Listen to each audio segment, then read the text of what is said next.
including the people that are in the police department with proper leadership.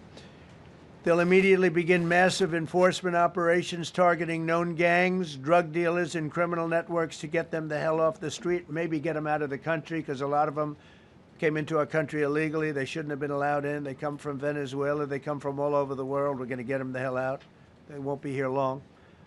But some of these people, a lot of them, are homegrown criminals. And these are bad people. These are rough people. And this is just a list of some of the people that were given to me today that were criminals removed from the D.C. streets this weekend. They were rough and tough. But we're rougher and tougher. Look at these people here. Nothing, you know. They're not going to be your local school teacher. Look at this guy. He has killed people numerous times. They're not going to be an asset. They will never be an asset to society. I don't care. I know we all want to say, oh, they're going to be rehabbed. It's not going to be rehabbed. I'm going to ask Doug Burgum to come up and say a couple of words because he's in charge, as you know. He's Interior, but he's in charge of the U.S. Park Police. And I've heard so many great things about the Park Police. They're proud of it. They've been there for a long time. Their families oftentimes grow into the roles. They love the country. They love this area. So, Doug, could you say a few words, please? Thank you, Mr. President. On behalf of the U.S. Park Police, this is the oldest federal police force in the nation. They were formed in 1791 by none other than President George Washington. They've got the awesome responsibility of protecting our nation's most sacred monuments. The National Mall, Washington Monument, Jefferson Memorial, Lincoln Memorial, Statue of Liberty, and out west, the Presidio and the Golden Gate area. These folks have tens of millions of visitors a year, the kind of people that President Trump's talking about that come from around the country and around the world to see our sacred and learn about our history and our sacred monuments. They've been doing a fantastic job, but they are so pleased, the rank and file, that President Trump is now allowing them to enforce the law. As those of you that live in the city may know, that the circles and the triangle parks that are spread throughout D.C. are actually federal park property. So the U.S. Park Police also have responsibility for that.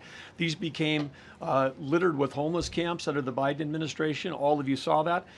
Since President Trump's executive order on March 27th, making D.C. safe and beautiful again, the U.S. Park Police have removed over 70 homeless camps.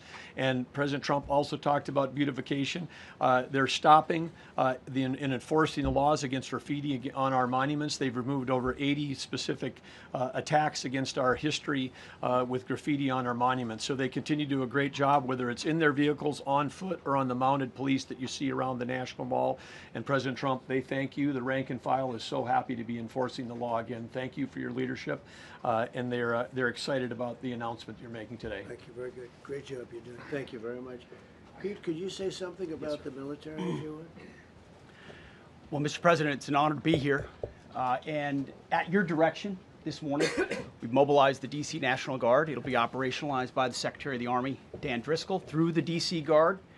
You will see them flowing into the streets of Washington in the coming week. At your direction as well, sir, there are other units we are prepared to bring in. Other National Guard units, other specialized units.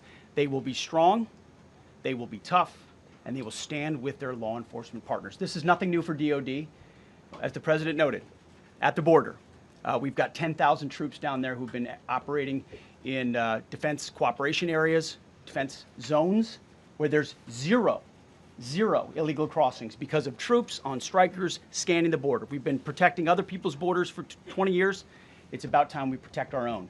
And we're working with ICE and CBP. In Los Angeles, we did the same thing, working with the California National Guard, working with ICE officers. ICE officers deserve to do their job and not be attacked. We will work alongside all DC police and federal law enforcement to ensure this city is safe, this city is beautiful. And as I always say about President Trump to the troops, he has their back. And my message to the National Guard and federal law enforcement in Washington is, we have your back as well. Be tough, be strong, we're right behind you.